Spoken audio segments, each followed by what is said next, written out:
Numbers chapter 23. Balaam's oracles. Then Balaam said to Balak, "Build me 7 altars here and prepare 7 bulls and 7 rams for me." So Balak did as Balaam directed, and they offered a bull and a ram on each altar. Balaam said to Balak, "Stay here by your burnt offering while I am gone. Maybe the Lord will meet with me. I will tell you whatever he reveals to me." So he went to a barren hill. God met with him, and Balaam said to him, "I have arranged 7 altars and offered a bull and a ram on each altar."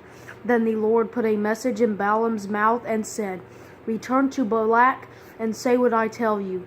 So he returned to Balak, who was standing there by his burnt offering with all the officials of Moab. Balaam's first oracle. Balaam proclaimed his poem. Balak brought me from Aram, the king of Moab, from the eastern mountains. Come, put a curse on Jacob for me. Come, denounce Israel. How can I curse someone God has not cursed? How can I denounce someone the Lord has not denounced? I see them from the top of rocky cliffs, and I watch them from the hills. There is a people living alone. It does not consider itself among the nations. Who has counted the dust of Jacob, or numbered the dust clouds of Israel? Let me die the death of the upright. Let the end of my life be like theirs.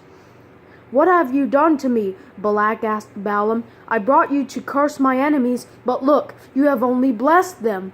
He answered, Shouldn't I say exactly what the Lord puts in my mouth? Balaam's second oracle. Then Balak said to him, Please come with me to another place where you can see them. You will only see the outskirts of their camp. You will not see all of them. From there, put a curse on them for me. So Balak took him to Lookout Field on top of Pisgah, built 7 altars, and offered a bull and a ram on each altar.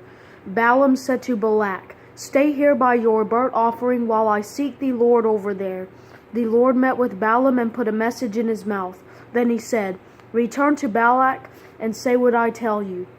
So he returned to Balak, who was standing there by his burnt offering with the officials of Moab.